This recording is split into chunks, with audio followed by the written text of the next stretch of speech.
But इस बार view empty लेंगे, बने हुए टेम्पलेट नहीं यूज करें। अभी तक कुछ भी नया नहीं, ये सारा आपको मैंने करवाया हो। तो इंडेक्स पे राइट क्लिक करो, आप यहीं से व्यू बना लो। ये ऑटोमेटिकली कहां बनाएगा? स्टूडेंट कंट्रोलर नाम से व्यू में फोल्डर बना हुआ। कैसे? ये देखो, इंडेक्स पे राइट क्लिक किया कहीं पे भी, और यहीं पे ऑप्शन है ऐड व्यू। इसका फायदा ये है कि मुझे एक्शन का नाम याद रखने की जरूरत नहीं तो वहां से हम क्या करते थे, हम जाते थे जी व्यूज फोल्डर में गए, वहां पे स्टूडेंट नाम से फोल्डर बना हुआ, यहां राइट क्लिक करके ऐड व्यू। सीखने के लिए ठीक था पहली बार, पता नहीं कितने व्यू होंगे कितने अक्षर, तो हम तो फोल्डर ही ढूंढते रहेंगे। तो ये इंडेक्स पे राइट क्लिक किया, ऐड व्यू, और ये वही सेम MVC5 व्यू और ऐड पे क्लिक कर, और जैसे ऐड पे क्लिक किया, पहली बात फायदा देखो, यहां पे इंडेक्स अपने आप आ, मुझे व्यू का नाम देने की जरूरत नहीं। टेम्पलेट यहां चूज कर लिया, एम्प्टी विदाउट मॉडल। इस बार हम खुद लिखेंगे, उसके बाद कुछ नहीं, देखो यहां कुछ भी चूज नहीं करना, हम व्यू का कोड खुद लिखेंगे। देन क्लिक करो ऐड, आगे। अब यहां पे फिर आए, तो पहले आप इतना ही रन करो, देखो बन गया ना इंडेक्स। और ये कहां बना है आप चेक कर सकते हो, स्टूडेंट्स के अंदर जाके ये बन। ठीक, अब आप लोग क्या करोगे, रन करो,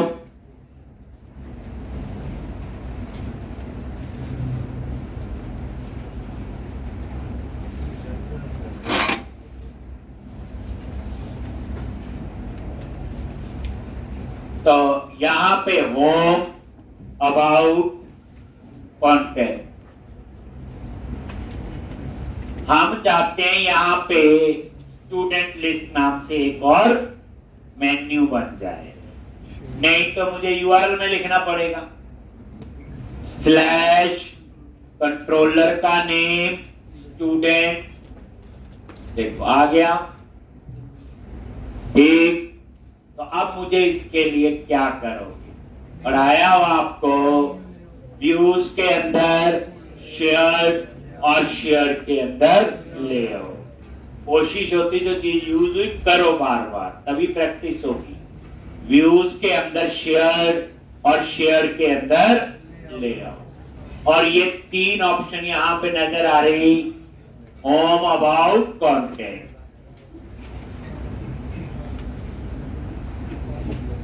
तो यहां पे क्या लिखोगे, LI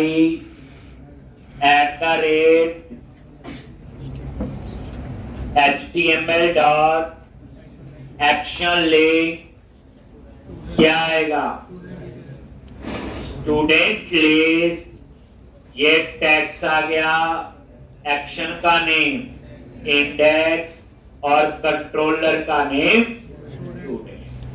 तो जो चीज यूज की बार बार यूज करो तभी प्रैक्टिस हो। अब आप रन करोगे तो वहां स्टूडेंट लिस्ट का एक और मेन्यू ऑप्शन ऐड हो जाए। एक टेस्ट कर सकते हो आप लोग, लिख लो ये पहले,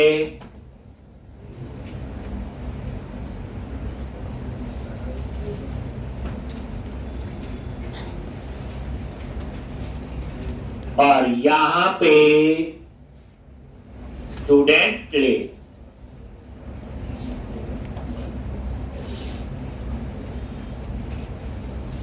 तो ये आपका यहां पे आ, ठीक। अब मैं आपको थोड़ा सा नया कोड आगे करने की बजाय हम इसके ऊपर वैसे ही मैं चाहता हूं इसके ऊपर कोई थीम अप्लाई कर। क्या अप्लाई करना है? थीम। ठीक। जैसे आपका प्रोजेक्ट रन हुआ, डिजाइन तो यही होगा, बस थीम से कलर कलर फॉन्ट थोड़े बहुत आगे पीछे हो जाएंगे। तो उसके लिए आपने क्या करना है? सबसे पहले देखो, कहानी कुछ लिंक होगी लास्ट लेक्चर में। यहां पे एक वेबसाइट है bootswatch.com। ये लिख लोगे, बूटस्ट्रैप नहीं है, बूटस्वैच लिखा हुआ, फ्री थीम्स फॉर थोड़ा सा डिजाइन देखेंगे। ठीक। ये होता क्या है, कंपनी में आप काम कर रहे हो, वहां ग्राफिक डिजाइनर होते हैं, तो बढ़िया सा थीम बनाते हैं, तो हमें तो यूज तो करने आनी चाहिए। देखो बच्चे, कंपनी में एक रोल है, वो वही रोल है। देखो, डिजाइनर ने भी 4 पैसे कमाने हैं, उनकी भी जॉब है, उनका रोल है। अब ये मैंने वेबसाइट चूज की, इसमें काफी फ्री है, मैं फ्री वाला बता रहा हूं, कोई पैसे नहीं करते। ठीक। और यहाँ पे कैसे, ये आपके थीम की लिस्ट है 15-20। ठीक। ये हम लोग यूज कर ले, कुछ नहीं करेगा, सब कुछ होगा, डिजाइन चेंज है। जैसे मान लो हम लिखते थे BTN सक्सेस, ग्रीन आता, और किसी थीम में थोड़ा येलोइश भी हो सकता है। प्राइमरी में क्लास वही होगी, याद रखना एक चीज, जब टेक्स्ट हाइफन प्राइमरी है तो हर एक थीम के हिसाब से वो कलर आगे पीछे होगा, क्लास वही है, स्टैंडर्ड है। इसलिए जो पढ़े टेक्स्ट प्राइमरी, टेक्स्ट सक्सेस या BTN टेबल, बस डिजाइन चेंज हो जाए। थीम होता ना बच्चे, कि इस थीम के हिसाब से कौन से कपड़े पहनने हैं, सारा ऐसे ही आता है, वो कलर स्कीम। एक वही चीज हम यहाँ पे कर रहे हैं, तो ध्यान से देखोगे आप। अब मैं आपको एक थीम अप्लाई करके बताता हूं। यहां आगे bootswatch.com, नीचे आओ, वर्जन 3 यूज करो, कोर में हम 4 यूज करेंगे, फ्री वाले ना।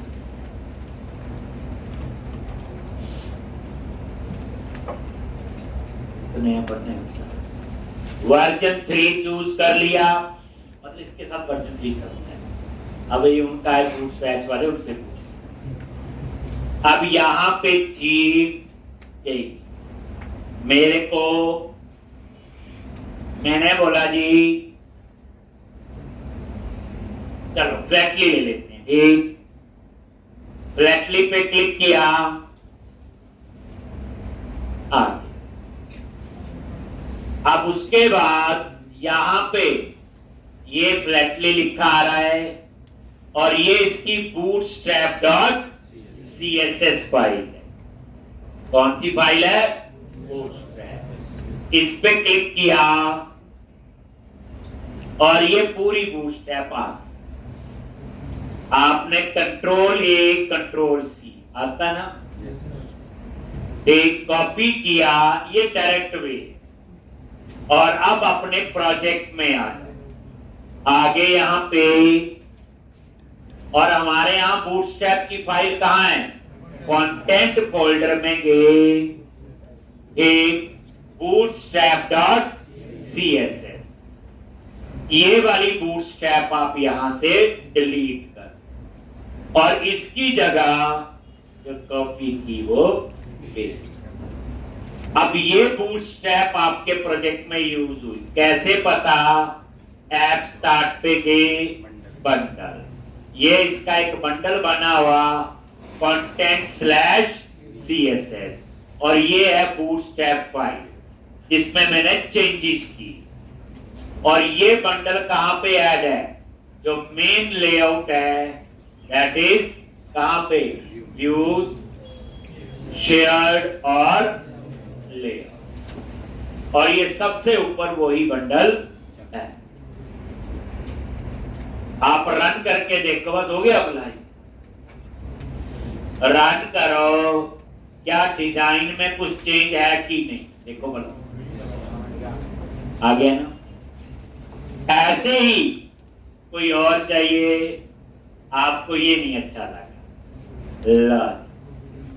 बूट स्वैच में गई, ठीक, और सबसे पहले वर्जन जरूर वर्जन 3 है ना।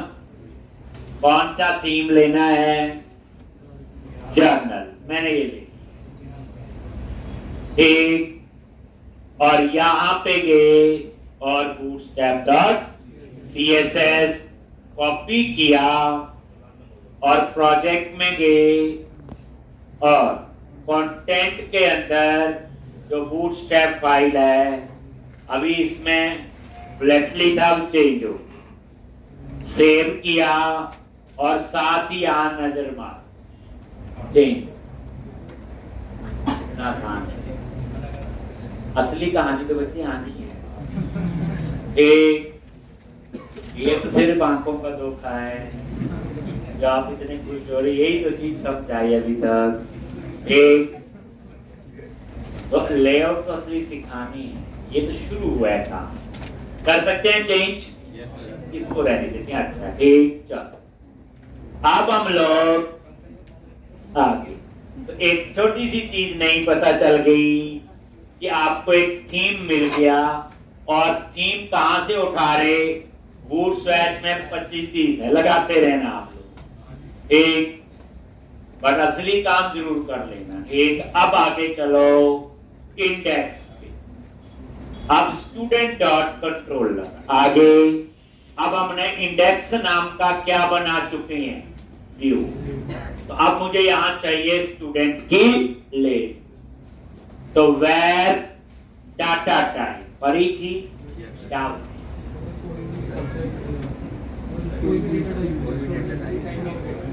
मैंने बताया आपने अपनी तरफ से कुछ डाले होंगे।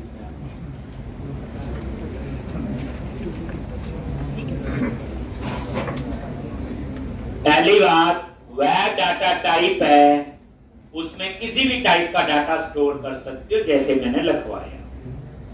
दूसरी बात, where always use with local members, इसका मतलब यह है कि where को हम ऐसे ऊपर पब्लिक करके डिक्लेयर नहीं कर सकते, always use with local member, मतलब यह है इंडेक्स के अंदर डिक्लेयर हुआ तो इंडेक्स के अंदर ही एक्सेस होगा, बाहर एक्सेस नहीं हो सकता, और ना ही बाहर डिक्लेयर कर सकते। एक जैसे ऊपर हमने लिया हुआ ऐसे ऐसे हम इसे बाहर, ये हमेशा लोकल के साथ। नेक्स्ट, वेयर जो है सिंगल लाइन में डिक्लेरेशन और इनिशियलाइजेशन होनी चाहिए, मतलब ये जैसे ए लिखा is equal to some value, तो एक ही लाइन में डिक्लेयर होगा और एक ही लाइन में इनिशियलाइज होगा। एक कुछ भी आपने स्ट्रिंग रखा है, जैसे एक ही लाइन में डिक्लेयर होगा और एक में ही इनिशियलाइज होगा, याद रखें। आप इसमें ऐसे नहीं कर सकते, ये डिक्लेयर किया and A is equal to 9, वो एरर दे रहा है। तो सिंगल लाइन में डिक्लेरेशन और इनिशियलाइजेशन होनी चाहिए, क्लियर है।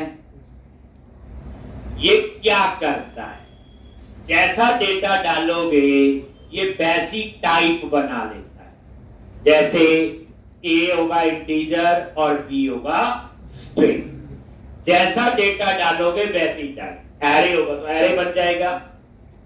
लेकिन ये काम कब डिसाइड करता है, कंपाइल टाइम पे या रन टाइम पे, ये कब डिसाइड करेगा कि ए की डाटा टाइप क्या होनी चाहिए, बी की क्या, कंपाइल टाइम पे, याद रखना।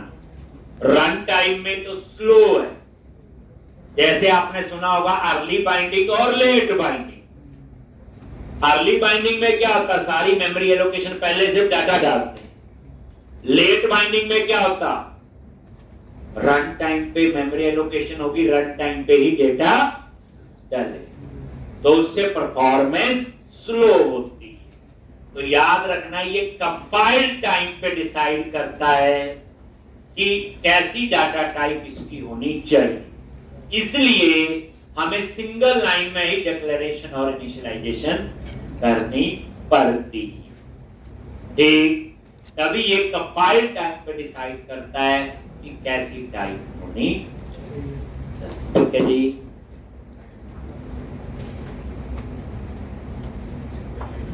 नेक्स्ट, तो ये पैर डाटा टाइप कोई पूछे अब आप बता सकते हो।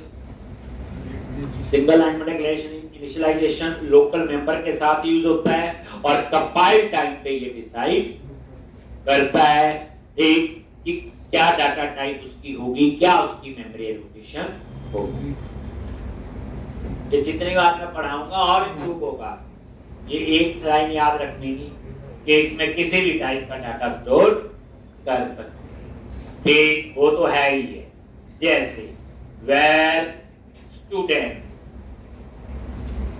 क्या लिखा स्टूडेंट लिस्ट, कैसे डेटा आएगा कॉन्टेक्स्ट डॉट स्टूडेंट्स डॉट वो कहानी पुरानी टू लिस्ट क्या रिटर्न करेगा, स्टूडेंट्स की कलेक्शन।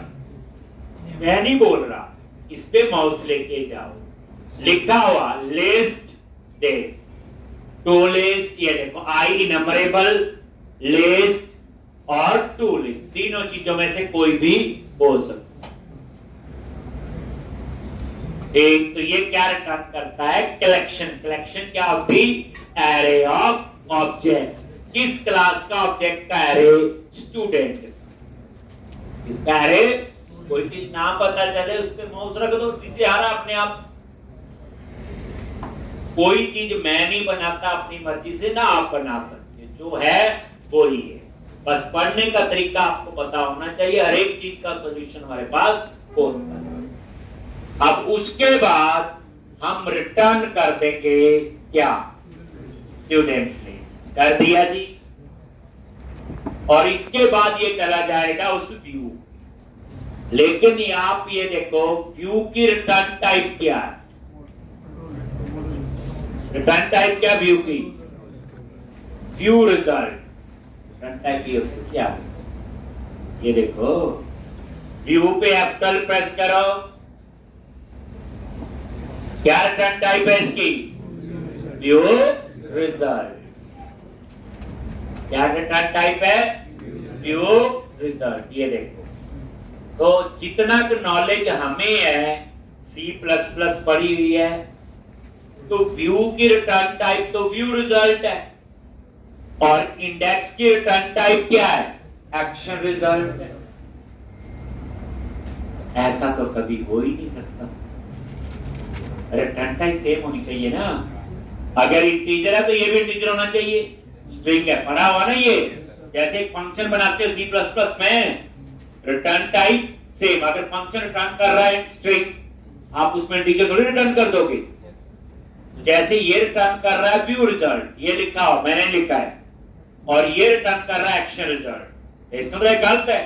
तो मैंने क्या किया, व्यू रिजल्ट लो, तो ठीक है, लिख दिया बस। एक्शन रिजल्ट क्यों लिखा, जब उसकी बारी आएगी नीचे तब वो लिखा। ठीक, अब सही बन गया ना। देखो व्यू क्या रिटर्न कर रहा है, व्यू रिजल्ट। ये क्या रिटर्न कर रहा है, व्यू रिजल्ट। असली चीजें मुझे पढ़नी थी।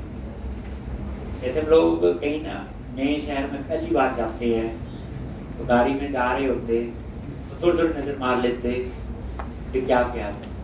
दूसरी के बाहर जाते हैं ना, एक चीज और, यार ये बिल्डिंग भी थी यहाँ, ऐसे होता है। तीसरी के बाद तो वहां का काफी कुछ पता चल जाता है। तो यही बच्चे पढ़ाई है। अगर आप इन चीजों को एक रट्टे से याद रखते रहोगे कोई फायदा नहीं। अब आप देखो, आपको मैं करवाई थी पहले, और कोई बच्चा ये पूछने नहीं आया कि व्यू की रिटर्न टाइप इसकी और इसकी जैसे, क्योंकि आप लोग सिर्फ लिखने पे जोर देते हो, बच्चे समझने पे जोर। मैं कितनी चीजें आपको सिखा सकता हूँ, कितनी आप याद रख सकते हो, पॉसिबल नहीं है। टॉपिक पढ़ने का तरीका चेंज कर दो, और क्या इसमें कहानी खत्म है, सब आता है, जो नहीं पढ़ा वो भी आता है। लो अब आपने क्या करना है, इसका व्यू बनाना। क्या बनाना जी? ये देखो, राइट क्लिक और गो टू। काम कैसे करते हैं इस चीज का भी ध्यान दे रखना है।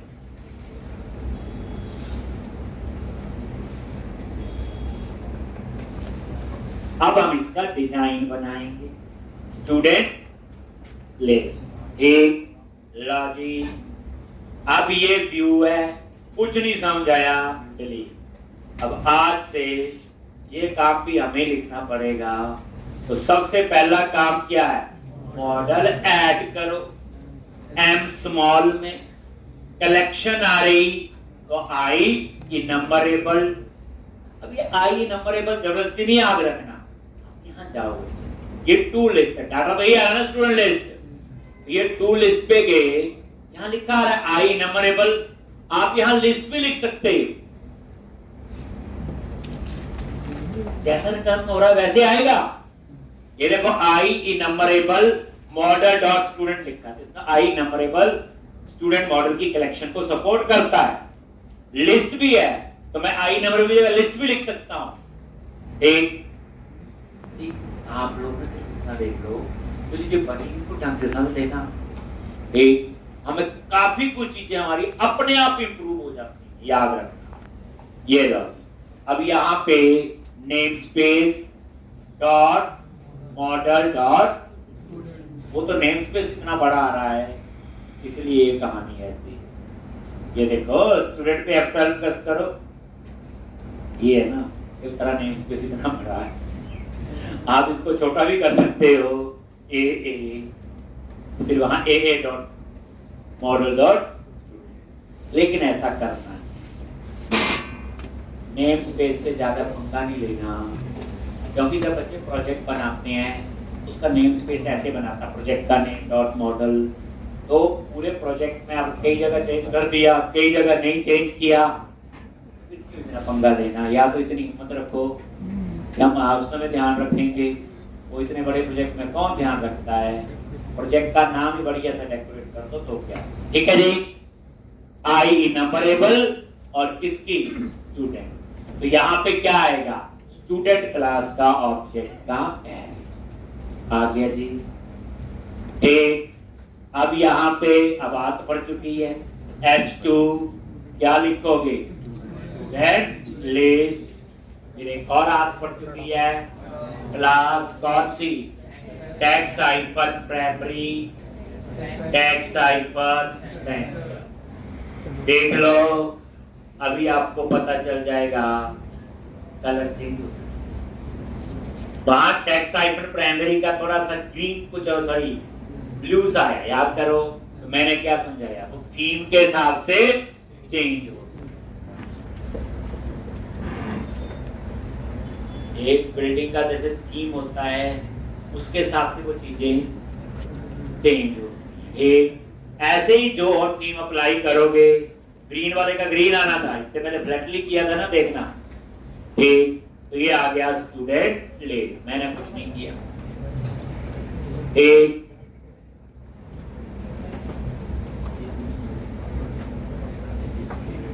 अब हम यहां पे button @HTML dot action link, और हम लोग एक यहां लिखेंगे न्यू स्टूडेंट, टेक्स्ट दे दिया। उसके बाद एक्शन का नाम मैंने वैसे रख दिया जैसे पहले था, क्रिएट, कॉमा कंट्रोलर का नेम क्या है? स्टूडेंट। और एक बात आपको और पढ़ चुकी है कि HTML हेल्पर पे बूटस्ट्रैप कैसे अप्लाई करती हो। न्यू करली ब्रैकेट @क्लास btn हाइपर इन, पढ़ चुकी याद? लो इस चीज को आपको ना रट्टा नहीं मारना पड़ेगा, आपको जिस तरह से सिखा दूंगा ना आपको पता भी नहीं चलेगा और चीज आ भी चुकी हो। जब प्रैक्टिस करोगे तो ही पता। देखो इसका आगे देखो, एक न्यू स्टूडेंट। अब हम नीचे पहले चेक करेंगे कि मॉडल में कुछ है कि नहीं, ये ऊपर टेबल में डाटा आया भी है कि नहीं। तो @ एक बताया और रेजर सिंटैक्स है, क्या लिखोगे, मॉडल डॉट एनी मेथड है बूलियन टाइप का। अगर ये फॉल्स रिटर्न कर रहा है तो क्या करे, फॉल्स नहीं रिटर्न कर रहा है तो क्या करे। अब क्या हुआ, मैंने इफ एल्स लिख दिया, ये ब्रैकेट आगे पीछे हो गई, तो इस कोड को क्या करो, फॉर्मेट कर दो। कैसे करोगे, सेलेक्ट करिया और Ctrl+K+D, ये फॉर्मेट के लिए। देखो देखने में अच्छा लग रहा है ना code, Ctrl+K+D, bracket proper position पे आ गई और कुछ नहीं। कोड को ठीक नहीं करता, कोड को फॉर्मेट करता है। Ctrl+K+D, याद रखना, यूजफुल है ये का। अब यहां पे हम लोग अगर एनी ये नॉट लगा दिया फॉल्स, तो फिर आप यहां पैराग्राफ और नो डेटा अप्लाई कर दो। कौन सा करें, टैक्स हाइफन डेंजर। ये देखो साथ में ब्राउजर पे रनिंग रखा था, आ गया नो डेटा फाउंड, और उसके बाद नीचे टेबल। अब बच्चे हमने एक एक चीज खुद लिखनी है, हर इंप्रूवमेंट, वेयर में इंप्रूवमेंट हुई, एक्शन, व्यू रिजल्ट। अभी और चीजों पे आएंगे, तो इस क्वेश्चन को करने के बाद आपको कॉन्फिडेंस और आएगा, ऐसा नहीं लगेगा कि जादू हो रहा है अपने आप। हर चीज जो आपको पता है आपके अंदर से आपको समझानी चाहिए, पर इस सब के लिए कल आना पड़ेगा आपको। कल हम लोग आगे बढ़ेंगे।